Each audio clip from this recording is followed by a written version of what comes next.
Now, I have been wanting to do this comparison for a while.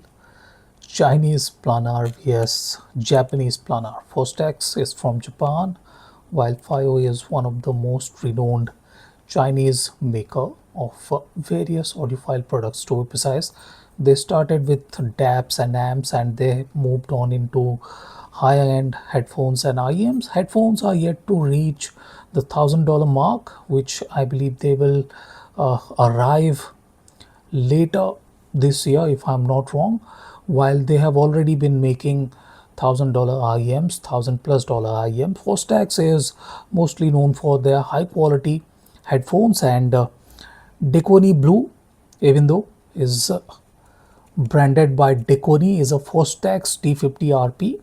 Exactly same drivers. It comes with slightly different kind of pads here. The pads and the ear pads are different from what the T50 RP offers. They Dekoni pads, and this padding too is slightly more cushiony than the T50 RP. In any case, the build and stuff are very similar. Nothing really is different when it comes to the cable and the general build.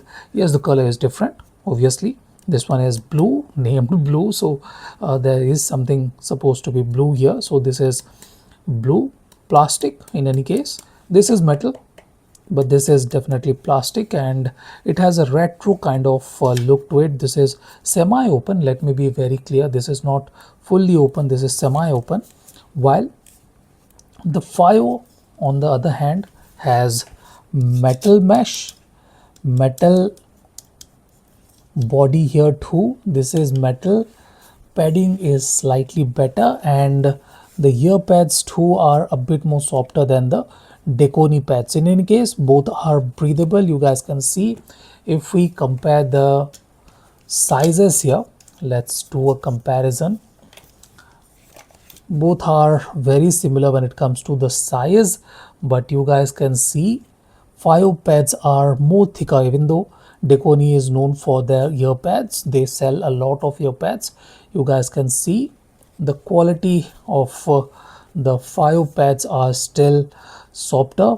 I'm not going to comment on that durability because this one has been with me for 1.5 years, while the Fiio FT1 Pro has been with me for the last 9-10 months, and I have to admit both of these are very comfortable on the head. Fiio is a lot more flexible. It has a bit more flexibility in this direction too, while Dekoni too has good amount of flexibility. It is too is very good when it comes to accommodating bigger head sizes. No issues with any. The slider and that kind of stuff are slightly more stable on the Fostex, while the Fiio is slightly loose.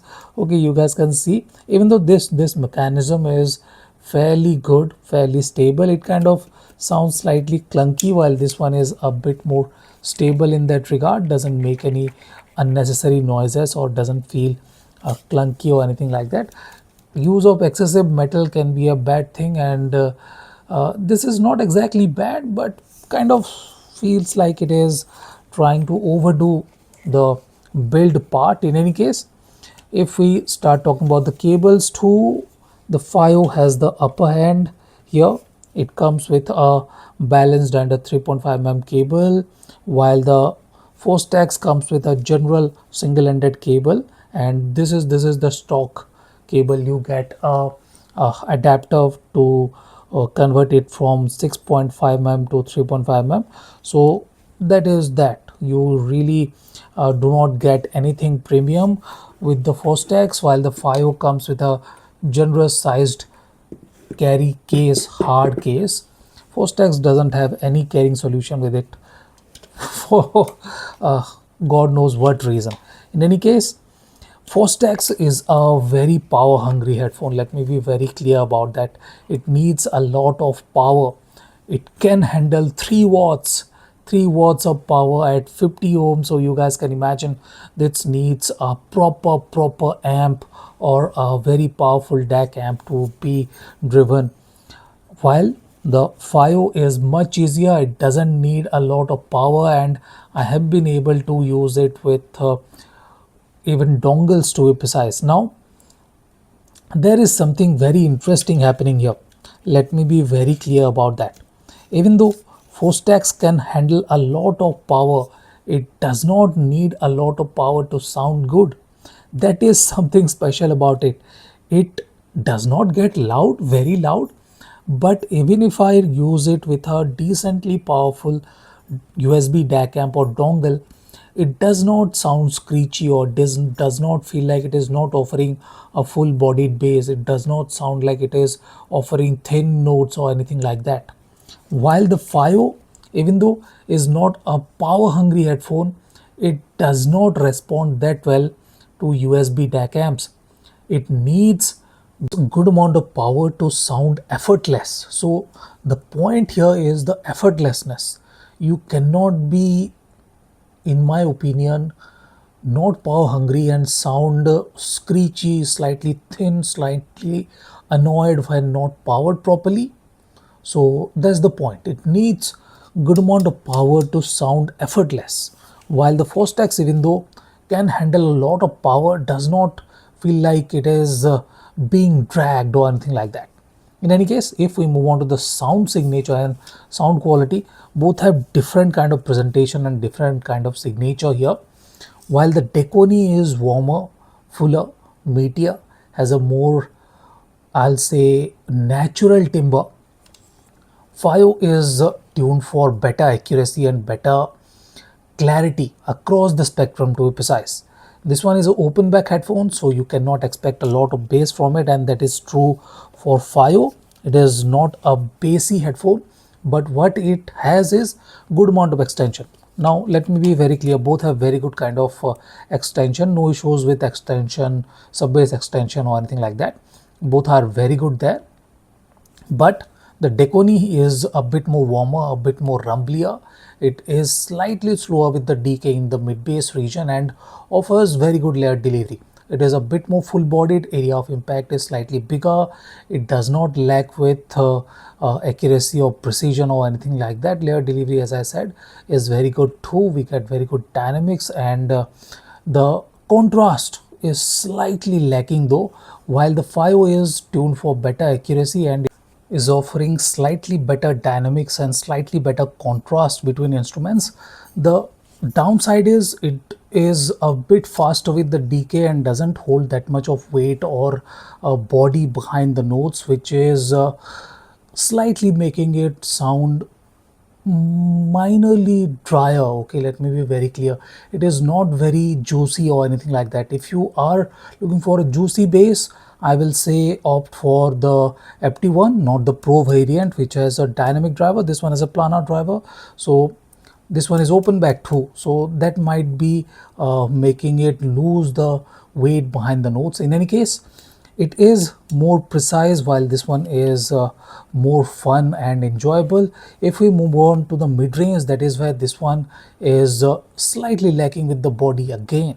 Okay, it is more consistent than the Fostax when it comes to the note weight and note presentation.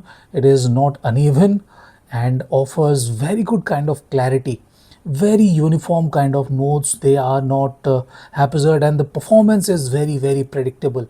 You can say this headphone will sound this like this with a variety of tracks. It does not have variation in it.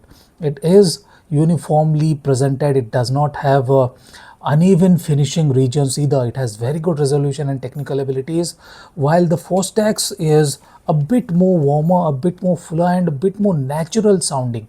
Okay, it offers better vocal movements. Okay, those minute movements in vocal emphasis is better percepted with the Dekoni Blue. This one offers very good clarity with vocal movements. It is a bit more fuller, a bit more warmer, a bit more textured, to be precise, and is slightly more resolving with vocal clarity. While the instruments are slightly less forward, they are not very transparent or very detailed or very revealing or anything like that.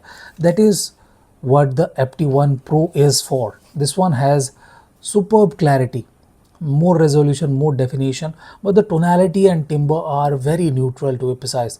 It is not warm or anything like that. Notes are not very full or anything like that, while the tonality and timbre, as I was saying, is neutral. So the cohesion levels are a bit less than the Fostex T50RP, or you can say Dekoni Blue, to be precise. If we move on to the treble range, that is where the Fiio is offering a lot better clarity. Okay, let me be very clear. It is definitely a more clarity oriented headphone and is offering better accuracy, better transparency, better agility with the instrument. It has better extension, even it retains more even energy up till the upper treble region. It has no issues with clarity. It has better air between instruments. Its layering and separation is fantastic. Its treble and sonics are fantastic. Very good cue placement, very accurate cue placement. It has no issues with imaging or anything like that when it comes to the treble range. Very good, to be precise. While the Fostex is slightly lacking with the treble range, it is again less transparent. It is not trying to be very detailed or anything like that. It has the right amount of agility, but the upper treble region is a bit less energetic and kind of darkish. It is not lacking definition or details or anything like that, but the thing is that it does not have the kind of transparency which the Fiio offers. If we talk about sonics, it is not exactly great with the sonics in the treble range. Its sonics in the mid range and bass notes are a bit more better, but the Fiio has a more 3D like stage. It is wide enough, it is tall enough, it has slightly better z-axis depth across the spectrum too. While the Fostex is good with the mid-range, it is not exactly great with the 3D kind of presentation. If you are looking for a warmish planar, you should definitely consider the Fostex or Dekoni Blue. But if you are looking for a more clean, clear and studio grade headphone, the Fiio FT1 Pro is the one to get. So this is it, guys. This is my comparison of Fostex, Dekoni Blue and Fiio FT1 Pro. Thank you for watching. Have a nice day. Enjoy.